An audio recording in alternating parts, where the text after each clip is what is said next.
Hey guys, this is Alex from East Coast Divers. I just want to take a minute to talk to you guys about some tips and tricks to use with your dry glove system to make sure that your rings and your gloves stay nice and warm and dry throughout every dive, and some different things you can do to help maintain them, and some tips and tricks just in case they do fail to keep you warm and dry on any particular dive. Now, the seal system that I have here is the Scuba Force ring system, the Thenar dry glove system.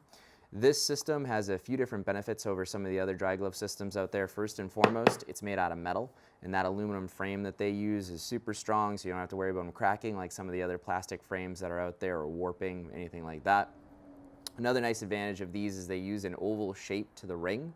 There aren't any other oval-shaped rings that I know out there that are made out of metal. Most of them are plastic, and that oval ring does make a big difference. If you think about the shape of your hand, it's going to make it so that your hand, one, is going to go in there nice and comfortably, but also so if you're in some tight areas, your hand will be able to move through those tight areas a little bit more comfortably than some of the big round rings that you might find on some of the other metal systems that are out there. So that's pretty nice. The third benefit to this system over some of the other metal rings is the cost. These are a fraction of the cost of what some of the other metal ring systems are out there, and in my opinion, they work just as well, if not better. There's very few things that can go wrong with these, which is really nice. Now, when you get the system, just like any other system, it pretty much always comes with the rings.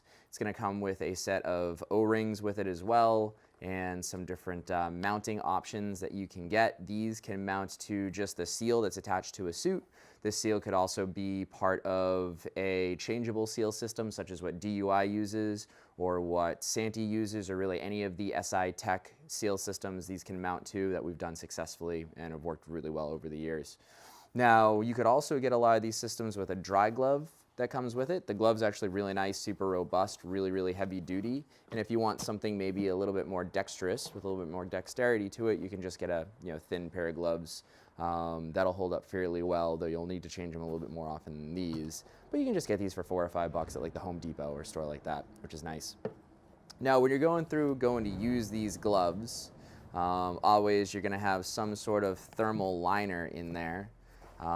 So something along the lines like this. Now, when you get the Thenar dry glove system that comes with the gloves, it's going to come with a nice fleece liner that's inside of it, and then that would just go right inside the glove when you're going to use it. Now, before you use it, one of the big things that you always want to make sure, the sealing ring that ends up on the outside, you want to make sure that that is nice and lubricated. You always want to go through and put a nice even coating of silicone, Dow Corning, or anything else that would work in that same style right on there, just to make sure that the seals can go on and come off nice and easily.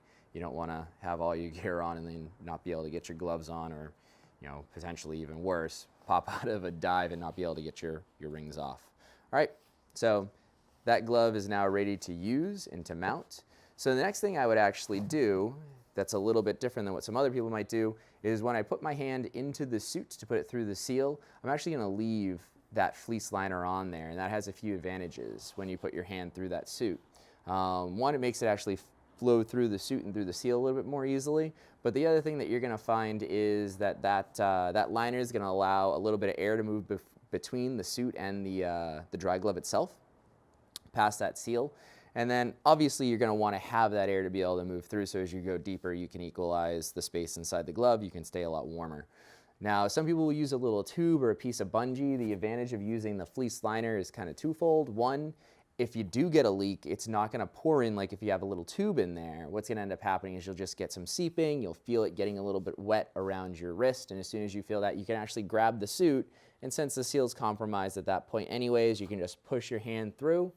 And one of the things that you'll do is you can cut the seal of your suit so it actually seals up more on your forearm than on your wrist. So you can cut that seal a little bit bigger so it's a little bit more comfortable when you're wearing it with the dry glove system on there. Then if you do end up having to press through, it's going to seal up nice on your forearm right there. Now, in the event that that does happen, now you get a wet hand. I know a lot of divers that'll actually hop in with a set of wet gloves, neoprene gloves in their pocket, just in case that does happen. They need to finish out a deco or something like that. They have something they can put on their hand to at least get through. All right, now, assuming that we don't have any issues like that, we get ourselves all dressed up, we have the suit over our glove liner. The next thing we're going to do is we're going to pop that glove on. Easiest way to do that is just to press your hand in as far as you can, then to situate those fingers all the way down at the end, having that slight tightness is actually what's going to give you that dexterity so that you feel like your fingers actually have some control in the water. All right, now to actually seal the glove into the suit, what you're going to do is get the two sides lined up, and I use my chest as a brace, and I'm just going to take the two sides and press them together just like that. And that's all it takes. This whole thing is together. Give it a few presses on each side just to make sure it's there. And this is now ready for action. All right, and that's not going to pop off on you. And once you get in the water, it holds even tighter too. Then when you're done, you pop on out. What you can do is pull the suit down slightly so you can get the heel of your hand onto the glove side ring.